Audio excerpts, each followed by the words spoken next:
अस्सलामुअलैकुम, मैं हूं तहमीना शेख। पेशावर हाई कोर्ट के एक सीनियर तरीन वकील की तस्वीर आपको इस व्लॉग में स्क्रॉल करती नजर आ रही है, स्क्रीन पर चलती नजर आ रही है।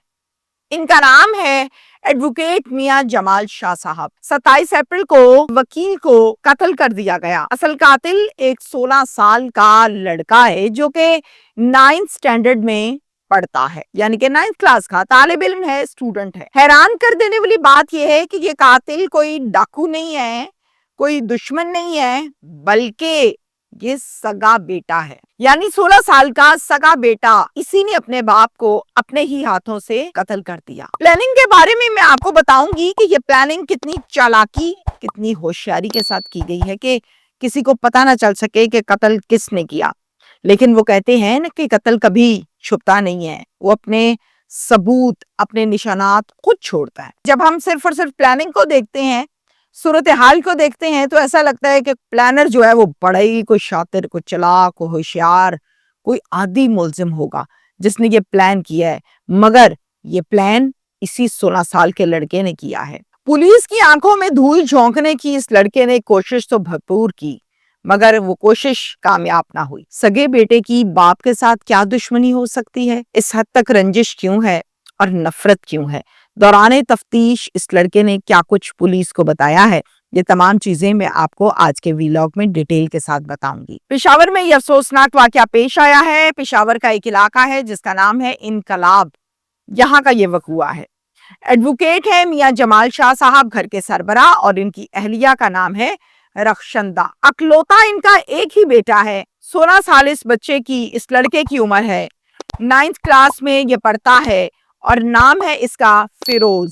27 अप्रैल को रात 11:17 पर 15 पर फिरोज कॉल करता है और कहता है कि पुलिस को जल्दी आ जाए, मेरे वालिद को कोई गोलियां मार के चला गया। अब 15 की कॉल और फिर इंक्लूड होना, फिर डाइवर्ट होना, फिर कॉल ट्रांसफर होना, ये सब कुछ होने के बाद जो इनकलाब थाना है उसकी नफरी मौके पर पहुंचती है। 2 नामालूम आदमी घर में आए थे। आकर उन्होंने दरवाजा खोला है, वो अंदर घुसे हैं। मेरे वालिद साहब उस टाइम बैठ के टीवी देख रहे थे। टीवी देखते देखते ही उन्होंने मेरे वालिद को गोलियां मारी।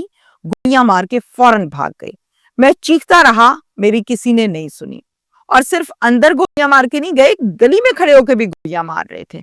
और मैं इस बात पर बड़ा हैरान हूं कि वो गली में क्यों गोलियां मार रहे हैं, और मारते मारते भाग गए। पुलिस कहती है अच्छा ठीक है। 2 कॉल पुलिस ने घर के अंदर से लिए थे और 2 कॉल गली से इकट्ठे किए थे, यानी टोटल 4 कॉल थे। उसके बाद पुलिस जो है वो एक FIR दर्ज करती है जिसका मुद्दई भी फिरोज सगा बेटा बनता है, और ये FIR है 302 की। अब पुलिस करती है तफ्तीश। हाँ भाई बताओ बच्चे, मसला क्या है, कौन कत्ल कर गया तुम्हारे वालिद को? तो इसने कहा कि मेरे वालिद, आपको पता है, एक नामवर वकील हैं। पुलिस कहती है बिल्कुल सब जानते हैं। कहता है बहुत महीने गुजर चुके, एक शख्स, एक पार्टी ऐसी थी जो पापा को बार बार फोन करके थ्रेट करती थी। पापा से वो बार बार कहती थी कि इस केस को क्लोज करो, इस केस को वापस ले लो, लेकिन पापा डटे रहे, पापा ने वापस नहीं लिया। हो सकता है, मुझे शक है कि उन लोगों ने पापा को कत्ल कर दिया। अच्छा, हो सकता है। वो कौन से लोग थे? किस नंबर से कॉल आती थी? वो केस क्या था? मुझे उस केस के बारे में तो बिल्कुल भी इल्म नहीं है, ना मुझे नंबर शंबर का पता है। बस इतना पता है पापा को बोलते हुए सुनता था, पापा कहते थे कि नहीं, मैं केस वापस नहीं लूंगा। मैंने पापा से बहुत मर्तबा पूछा, पापा कहते थे बेटा आपका काम नहीं है, आप दूर रहें। मेरी मामा ने बेशुमार मर्तबा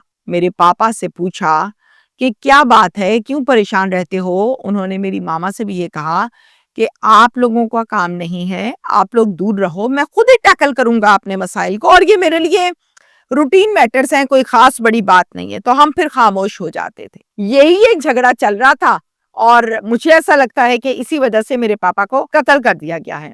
पुलिस रात 11 बजे से लेकर 11:30 तक की CCTV फुटेज हासिल करती है। समझने वाली बात यह है कि इनका घर जिस गली में है, उस गली के अंदर तो कोई कैमरा नहीं है, लेकिन गली के राइट एंड गली के लेफ्ट दोनों कॉर्नर्स पर कैमरास लगे हुए हैं। इन दोनों कैमरास की CCTV फुटेज पुलिस हासिल करती है 11 बजे से लेकर 11:30 बजे तक, और चेक करती है कि कौन से बाइक वाले एंटर हुए, कौन लोग दाखिल हुए, किसने मारा, क्या बाइक थी, کیا نمبر تھا, کیسی مشابت تھی, کیسی جسم تھا, کیسی باڈی تھی. تو جناب 11 سے 11:30 تک کوئی بائک والا اس گلی میں انٹر نہیں ہوا. پولیس کا شک مزید مضبوط ہونے لگا. پولیس نے پوچھا کہ تم جو کچھ بھی کر رہے ہو ہمیں سب سمجھ آ رہی ہے, لیکن اب ہمارے پاس ثبوت موجود ہے, جو سچ ہے اپنے منہ سے بتا دو, ورنہ سچ منوانا ہمیں آتا ہے, تم جھوٹ بول رہے ہو. تب بیٹے نے کہا کہ ہاں میں نے اپنے والد کو قتل کیا ہے. پولیس نے پوچھا کیوں قتل کیا, وجہ بتا دو. تو آگے سے کہتا ہے آپ کو پتا ہے نا کہ میرے والد ایک وکیل تھے. جی پتا ہے, اور وکیل جو ہے ان کے پاس زیادہ تر نیگیٹیوٹی ہی ہوتی ہے, تو میرے والد کا جو بیہیویئر ہے وہ نیگیٹو بیہیویئر تھا. وہ ہر ٹائم میری والدہ سے جھگڑا کرتے تھے, لڑتے رہتے تھے. تو میں یہ دیکھ کے اب تنگ آ چکا تھا. میری والدہ کا کوئی قصور نہیں ہوتا تھا, مگر میرے والد ان کے اوپر روب ڈالتے تھے اور جھگڑا کرتے رہتے تھے. شوبہ بھی اس قسم کا ہے کہ ہر ٹائم بحث, یہی کچھ گھر میں بھی ہوتا تھا. اکثر اوقات گالم گلوچ بھی ہمارے گھر میں روٹین میٹر تھی. اچھا, صرف اس وجہ سے قتل کر دیا تم نے باپ کو؟ یہ بھی وجہ تھی, اور ایک وجہ اور بھی تھی. وہ دوسری وجہ کون سی تھی وہ بتاؤ. جی میں بتاتا ہوں. میری ایک پھپھو ہے, بہت ویل سیٹلڈ ہیں, وہ ریٹائر ہوئی اپنی جاب سے, تو انہوں نے خوشی کے مارے مجھے ایک اپلائیڈ 4 بائک لے کر دیا. اب میرے والد جو ہیں ان کی میری پھپھو سے نہیں بنتی تھی, لیکن میری پھپھو مجھ سے پیار کرتی تھی. انہوں نے مجھے بائک لے کر دیا. جب میں بائک لے کر خوشی خوشی گھر آیا تو میرے والد نے مجھے بہت زیادہ ڈانٹا. انہوں نے کہا کہ تم نے مجھ پر میری بہن کا احسان چڑھا دیا ہے, یہ کیا تماشا تم نے کیا ہے. میں اب تمہیں بتاتا ہوں کہ تم نے جو غلطی کی ہے اس کا خمیازہ تمہیں بھگتنا پڑے گا. اور مجھے بہت زیادہ ڈانٹا. میں نے پہلے دن تو ڈانٹ برداشت کی, دوسرے دن بھی کی, لیکن والد کو میں جب نظر آتا وہ لے دے کے اس بائک کو بیچ میں لاتے اور میری خوب بینڈ بجاتے. ایک مارکیٹ ہے کارخانوں مارکیٹ سے میں گیا اور جا کر ایک پسٹل خرید کر لایا. اب کی بات جب باپ آیا مجھے ڈانٹنے کے لیے کہ ہاں بھائی بائک کا جواب دو, کیوں لی تم نے, تو میں نے اسی پسٹل کو لوڈ کیا اور اسی سے اپنے والد کو گولیاں مار دی. اور میں نے یہ 2 گولیاں تو ماری ہی تھی باپ کو, اور گلی میں جا کر جو میں نے فائرنگ کی وہ اس لیے کی کہ میں یہ پلان ایسا بنا لوں جو پولیس کو کل کو پتا چلے تو پولیس کہے ہاں کوئی صحیح بڑا قسم کا دہشت گرد آیا تھا جس کو ڈر ہی نہیں لگا, جو ہوائی فائر بھی کرتا رہا اور مار کے بھاگ بھی گیا. تو یہ وہی پلان ہے. پولیس نے پوچھا کہ یہ پلان کس نے بنایا, تو اس نے کہا کہ یہ پلان میں نے خود بنایا ہے, کسی نے نہیں بنایا. میری والدہ کو اس بارے میں کچھ بھی علم نہیں ہے. اس کے بعد پولیس نے اس لڑکے کو حوالات میں بند کیا. میجورٹی کیسز میں یا قتل و غارت میں یہ جو چھوٹے چھوٹے بچے بڑے ہو رہے ہیں 8th 9th 10th یا FSC یا FA کے اسٹوڈنٹس, میں نے دیکھا ہے کہ اسلحہ خریدنا ہمارے ملک میں کوئی مسئلہ ہی نہیں ہے. جائیں جی جا کے 1 کلو چینی لے آئیں یا ایک پسٹل لے آئیں, کوئی مسئلہ نہیں.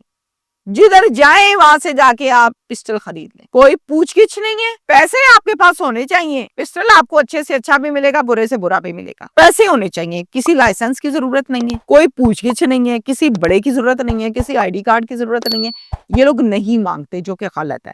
مجھے ایسا لگتا ہے کہ اسلحہ کی خرید و فروخت پر پابندی لگنی چاہیے تاکہ اس قسم کے واقعات جو ہیں ان میں اضافہ نہ ہو بلکہ کمی ہو. بہت سے کیسز میں نے دیکھے کہ پسٹل تھا, جی پسٹل لایا, پسٹل لا کے میں نے مار دیا. اب پسٹل کا لائسنس تھا, نہیں جی کوئی لائسنس نہیں تھا. خریدا کہاں سے تھا, فلاں جگہ سے خریدا, کوئی مسئلہ نہیں ہوا, نہیں کوئی مسئلہ ہی نہیں ہوا, پیسے دیے پسٹل خرید لیا.